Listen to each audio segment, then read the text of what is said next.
With their own Federation tile and a very unique system of gaining ore when they should gain QIC, let's take a look at Gleans.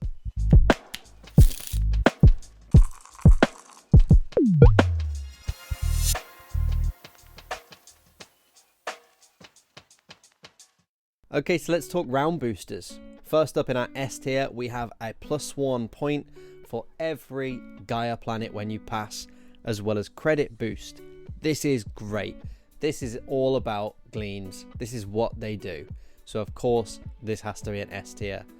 Then in the bottom, we have our +1 point for every mine and a boost to our ore. Gleans are going to get loads of mines out. This is going to be really, really useful.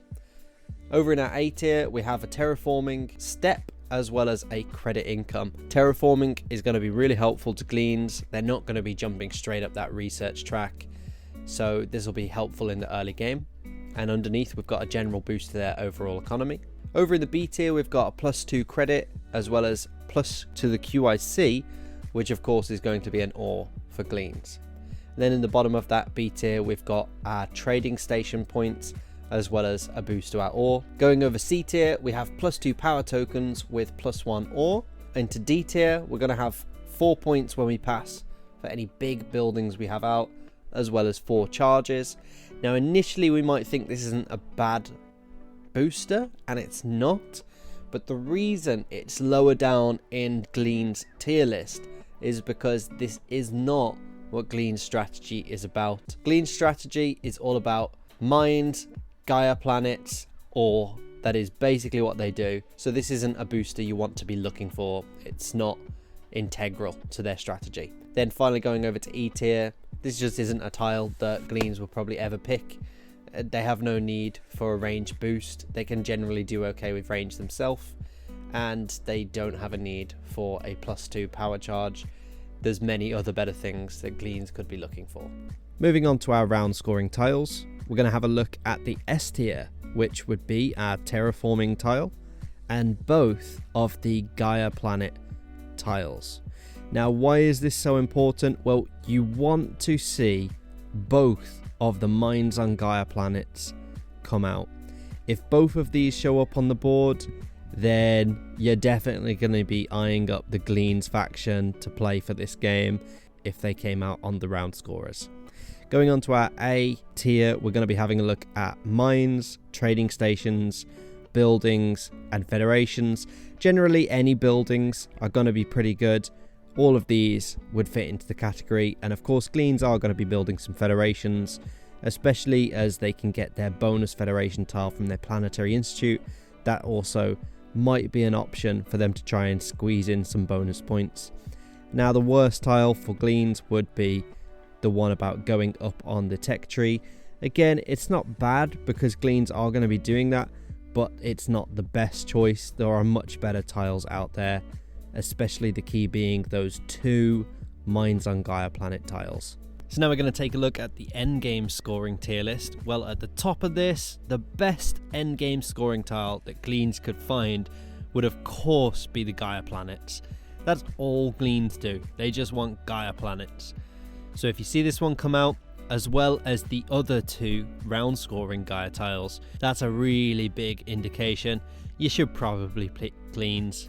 Over into that A tier, of course, then we've got our planets and also buildings. Because Gleans are just going to be building on every single Gaia planet they can find, they'll have a lot of buildings out. And as they try and expand, they will try and work on their terraforming. Additionally, if we go down to our B tier, you might also want to look at sectors, satellites, and buildings within a federation. So if we could have a perfect endgame scoring board, it might look something like this. Having the 2 Gaias on round 2 and 4, that gives us time to set up for them. And having the endgame scoring of the Gaia planets, that's going to be a great Gleans game. Now let's take a look at those tech tiles. In the S tier, of course, you might have guessed it, will be 3 points every time we put a mine on a Gaia planet. This is going to be your main tile for Gleans. You want to get this tile as soon as you can. It is the core of the Gleans strategy. Over into A tier, we've got any sort of tile that really helps Gleans get more ore to be able to build on more Gaia planets. So we would take that 4 power charge because it takes 4 power to get us the bonus action of taking 2 ore, also any ore income, and of course that ore and the QIC, which will be an ore for Gleans. Going over to our B tier, we've got our credit income and our credit and our knowledge income.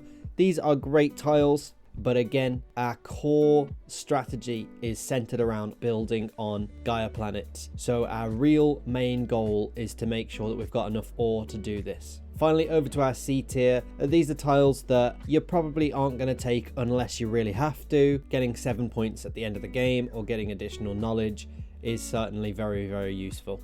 So where do we want to see these tiles? Well, as we'll be looking to get to the top of terraforming and QIC, having those extra bonuses for ore will really help us out. And having the tile for Gaia planets at the bottom is going to give us a lot of flexibility. Now let's talk advanced tech tiles. They're not easy to get, but if you can get them, they can give you a lot of points.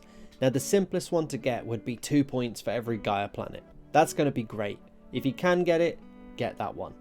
If not, a slightly more complicated strategy, but it could help, is when you get 3 points for every time you put a mine down, or 2 points for every mine you put down, or in a very emergency case at the end of the game, having 1 ore for every sector we're in might be that last little push that we might need. Any of these other ones are rather situational, but ideally those will be the key ones that we'll be looking for. Taking a quick look at our map, sectors 10 and 6 are the best for Gleans, as they've got a yellow homeworld, a green Gaia planet, and 2 transdim or dead planets which can be turned into Gaia planets. Whereas sector 4 is the worst for Gleans, as it has no yellow planets, no Gaia planets, and no purple planets. So let's take a tour of what a good map could look like, starting with a yellow homeworld surrounded by transdims and Gaia planets. Obviously having further expansion into other sectors with homeworlds of Gaia planets would just make it so much easier, and especially having plenty of transdim and Gaia planets would be really helpful to Gleans, getting a very high scoring game and getting into all the different sectors. Finally, let's take a look at the tech tree. Now Gleans are going to be a bit unusual because they're just going to use the tech tree mostly for what they can get out of it immediately. So for this reason, surprisingly, you will be going up the QIC track, the range track, and the terraforming track so that you can get ore. That will be the main purpose. Of course, it gives added benefits as you go up the range track. You'll get more range, which makes it easier, and going up the terraforming track will make it easier to develop on other planets as the game goes on. But the main sole reason will be to try and get ore. Additionally, going up the Gaiaforming track will be useful as we try and build on more transdim planet, and if we can get some sort of progress on either our economy or science, that would be a boost. But ultimately it will be the first 3 tracks that will be the main sole focus for Gleans.